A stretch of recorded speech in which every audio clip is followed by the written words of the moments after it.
صحابہ سے محبت کی بات کرتے ہیں، ان کے سامنے میں نے رسول اللہ کا عمل بھی رکھا اور صحابہ کا عمل بھی رکھا، اسلاف کا عمل بھی رکھا۔ اس کے خلاف اگر ان کے پاس حوالے موجود ہیں، دلائل موجود ہیں، تو ہمیں دلائل سے قائل کریں، ہمیں مطمئن کریں کہ ہم غلط ہیں اور ہم انسانیت دشمن ہیں یا ہم دین دشمن ہیں۔ مگر نہ اپنا قبلہ درست کریں، پھر بھی چھپائے تو قیامت کے دن اسے جہنم سے آگ کی لگام پہنائی جائے گی۔ واللہ العظیم ہمیں روافض سے ذاتی دشمنی نہیں ہے، دنیاوی کوئی ہماری غرض نہیں ہے، ان سے اگر ہماری نفرت ہے، ان سے اگر ہمیں کوئی عداوت ہے تو محض اس وجہ سے ہے کہ وہ اللہ کے دشمن ہیں، رسول اللہ کے دشمن ہیں، صحابہ کے دشمن ہیں، قرآن کے دشمن ہیں، دین کے دشمن ہیں۔ رسول اللہ کی اتباع کیجیے، آپ کو اتباع کا حکم ہے۔ لقد کان لکم فی رسول اللہ اسوۃ حسنہ۔ دشمن دین اگر مر جائے تو اس کی موت پر خوشی کا اظہار کرنا اللہ تعالیٰ کے حمد و ثنا کرنا جائز ہے، بلکہ رسول اللہ کی سنت ہے۔ امام الانبیاء علیہ الصلوۃ والسلام کی شان وما ارسلناک الا رحمۃ للعالمین حریص علیکم بالمؤمنین رؤوف رحیم۔ سامعین مکرم، کچھ دن پہلے ایرانی صدر اپنے رفقا کے ساتھ حادثے کا شکار ہوتے ہوئے ہلاک ہوا۔ اس کی ہلاکت کی خبر کی تصدیق جیسے ہی ہوئی تو سوشل میڈیا پہ عجیب بحث چھڑی۔ ایک طبقہ اس کے لیے دعائے مغفرت، دعائے رحمت اور اظہار تعزیت کرنے لگا، دوسرا طبقہ اظہار تعزیت، دعائے مغفرت اور دعائے رحمت کرنے والوں کے لیے نفرت کا اظہار کرتے ہوئے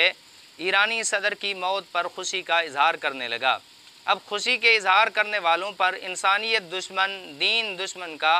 فتویٰ اور اس قسم کے دیگر القابات سے نوازا جانے لگا۔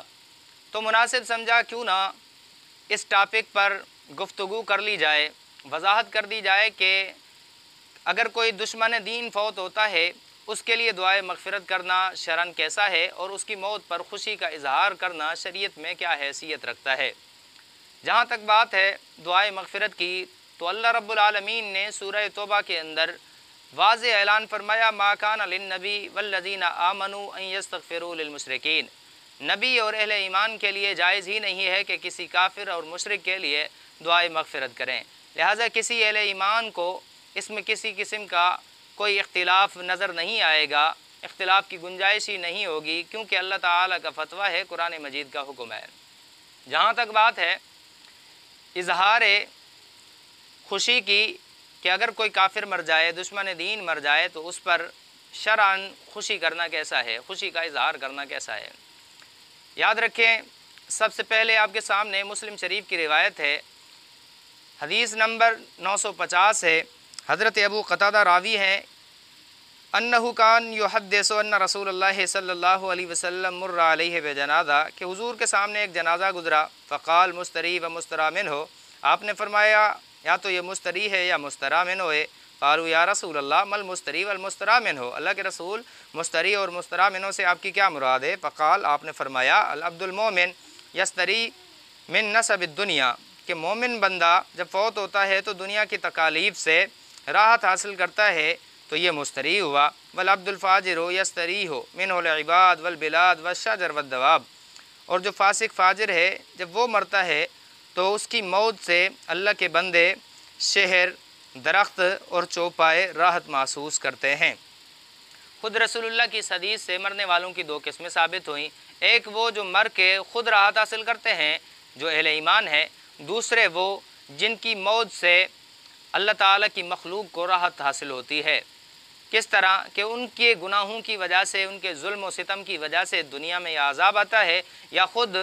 لوگ ان کے ظلم و ستم کا شکار ہوتے ہیں تو ان کی موت سے انہیں راحت مل جاتی ہے۔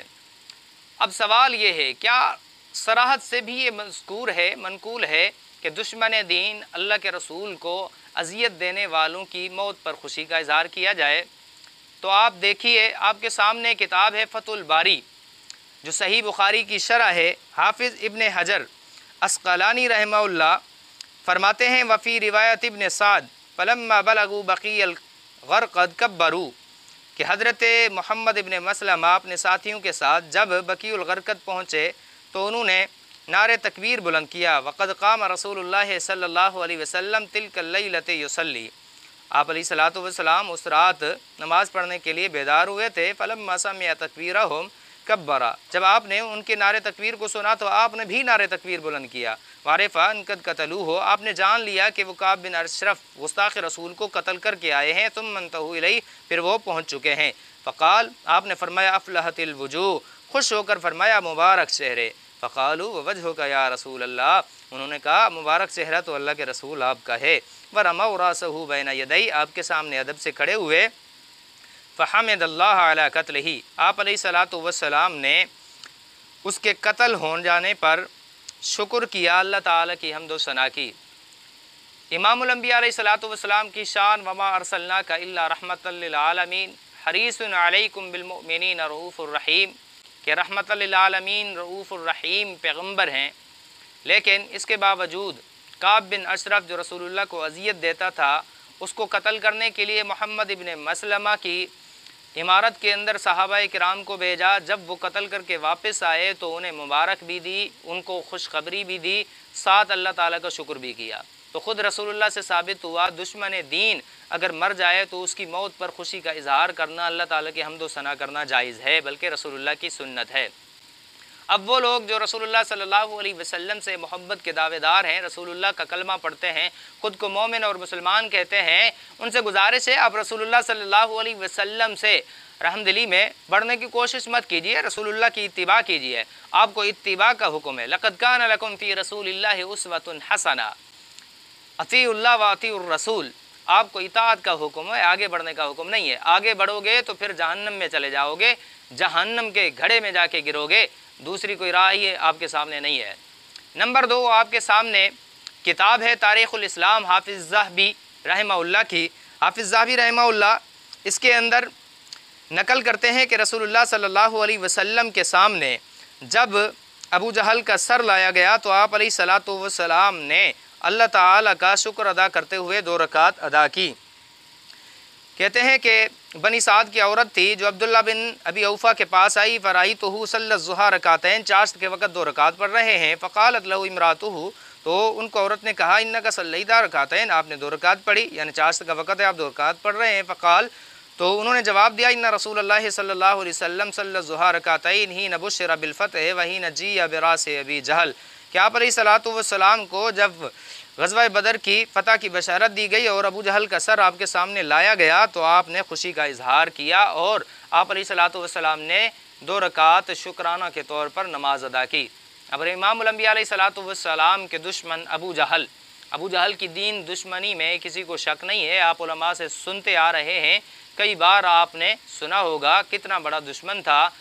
تو وہ جب مرا اس کی لاش کو دیکھ کر، اس کے سر کو دیکھ کر آپ علیہ الصلاۃ والسلام نے اللہ تعالیٰ کے سامنے 2 رکعت شکرانہ کے طور پر نماز ادا کی۔ امام الانبیاء علیہ الصلاۃ والسلام کا تو یہ عمل ہے۔ اب سوال ہوتا ہے، ایک طرف روایت ہے بخاری شریف کے اندر حضرت زید ابن ارقم سے، وَلَا تَسُبُّوا الْأَمْوَاتَ فَإِنَّهُمْ قَدْ أَفْضُوا إِلَىٰ مَا قَدَّمُوا، کہ مرنے والوں کو برا بلا نہ کہو، ان کو کچھ نہ کہو، کیونکہ وہ جو اعمال کرتے تھے ان کا حساب دینے کے لیے آگے پہنچ چکے ہیں، تمہیں برا بلا کہنے کی کوئی ضرورت نہیں۔ اب خود رسول اللہ صلی اللہ علیہ وسلم یہاں پر خوشی کا اظہار فرما رہے ہیں، یہ تو تضاد ہو گیا۔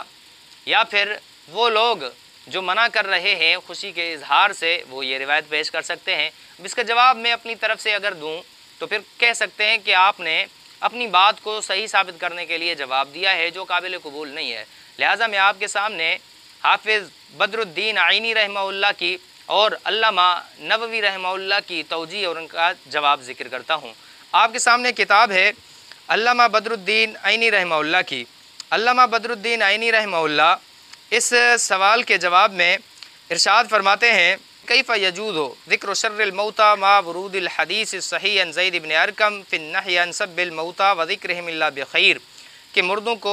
برا بھلا کہنا کس طرح جائز ہو سکتا ہے جبکہ صحیح زید ابن ارقم رضی اللہ تعالیٰ عنہ سے روایت منقول ہے جس میں مردوں کو برا بھلا کہنے سے منع کیا گیا ہے، ان کا بھلائی کا ذکر کرنے کا حکم دیا گیا ہے۔ اگر جواب دیتے ہیں وَأُجِيبُ بِأَنَّ النَّهْيَ عَنْ سَبِّ الْأَمْوَاتِ غَيْرَ الْمُنَافِقِ وَالْكَافِرِ وَالْمُجَاهِرِ بِالْفِسْقِ أَوْ بِالْبِدْعَةِ فَإِنَّ هَؤُلَاءِ لَا يُحَرَّمُ وَذِكْرُهُمْ بِالشَّرِّ لِلْحَظْرِ مِنْ طَرِيقِهِمْ وَمِنَ الْاقْتِدَاءِ بِهِمْ، کہتے ہیں کہ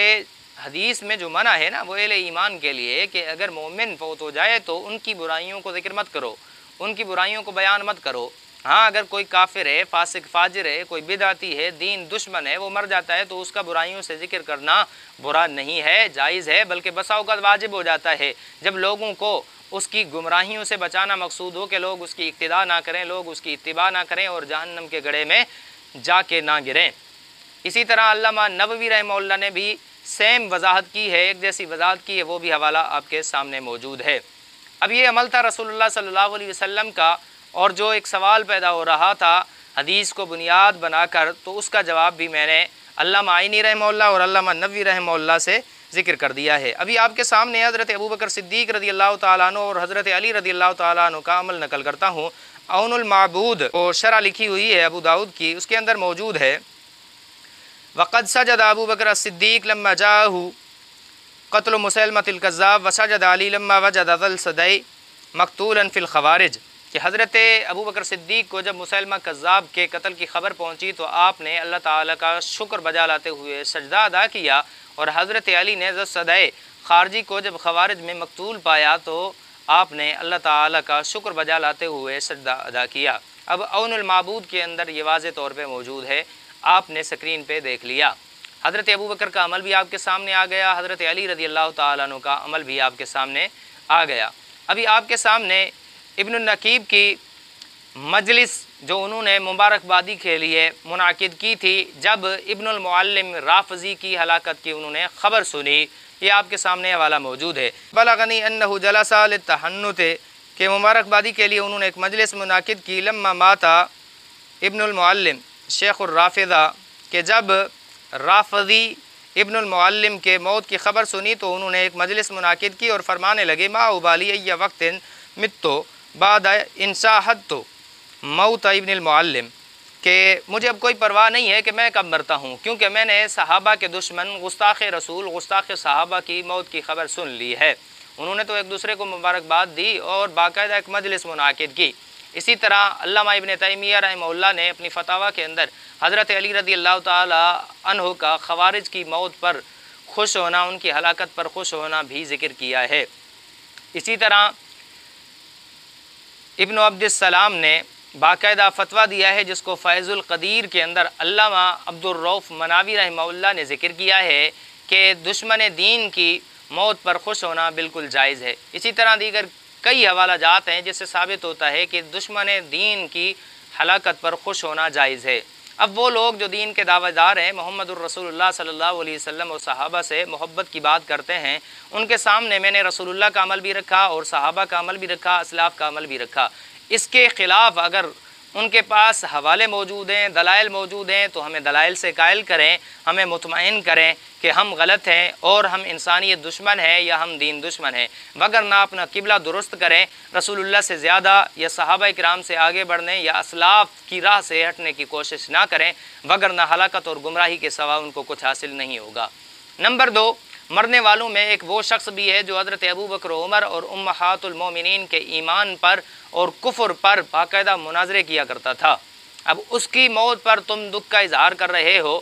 اللہ کی قسم کھا کے کہتا ہوں واللہ العظیم ہمیں روافض سے ذاتی دشمنی نہیں ہے، دنیاوی کوئی ہماری غرض نہیں ہے، ان سے اگر ہماری نفرت ہے، ان سے اگر ہمیں کوئی عداوت ہے تو محض اس وجہ سے ہے کہ وہ اللہ کے دشمن ہیں، رسول اللہ کے دشمن ہیں، صحابہ کے دشمن ہیں، قرآن کے دشمن ہیں، دین کے دشمن ہیں، تو دین کی وجہ سے ہم ان سے عداوت رکھتے ہیں، حب فی اللہ اور بغض فی اللہ کی وجہ سے، باقی ہماری کوئی اس کے اندر غرض نہیں ہے۔ نہ ہم شہرت کے بھوکے ہیں، نہ ہمیں شہرت چاہیے، نہ ہی ہم لوگوں کو گمراہ کرنا چاہتے ہیں، ہم لوگوں کو صحیح راہ پہ لانا چاہتے ہیں، کیونکہ رسول اللہ صلی اللہ علیہ وسلم نے فرمایا العلماء ورثۃ الانبیاء، اور فرمایا اذا ظہرت الفتن والبدع صب صحابی فلیظہر العالم علما ومن لم يفعل ذلك فعلیہ لعنۃ اللہ والملائکۃ والناس اجمعین، کہ جب بدعت کا ظہور ہو، فتنوں کا ظہور ہو، صحابہ کو گالی دی جائے تو عالم اپنے علم کا اظہار کریں، لوگوں کو حق بتائے، جو نہیں بتائے گا اس پہ اللہ کی، رسول اللہ کی، تمام ملائکہ کی لعنت ہوگی، لوگوں کی لعنت برسے گی۔ دوسری حدیث موجود ہے من سئل عن علم علمہ ثم کتمہ الجم یوم القیامت بلجام من نار، کہ اگر کسی سے کوئی مسئلہ پوچھا جائے، اسے علم بھی ہو، پھر بھی چھپائے تو قیامت کے دن اسے جہنم سے آگ کی لگام پہنائی جائے گی۔ تو لہٰذا ہم سے پوچھا گیا مسئلہ ہم نے واضح کیا ہے۔ اور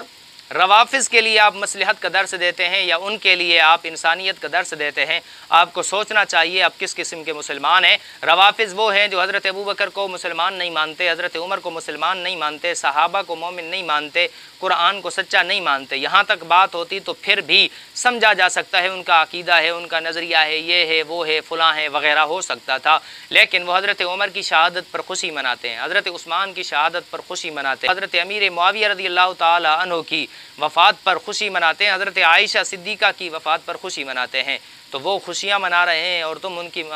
موت پر، ان کے مرنے پر، ان کے ہلاک ہونے پر اظہار غم اور افسوس کر رہے ہو۔ لہٰذا آپ کو کچھ سوچنا چاہیے کہ آپ کس راہ پہ چل رہے ہیں۔ آپ اپنی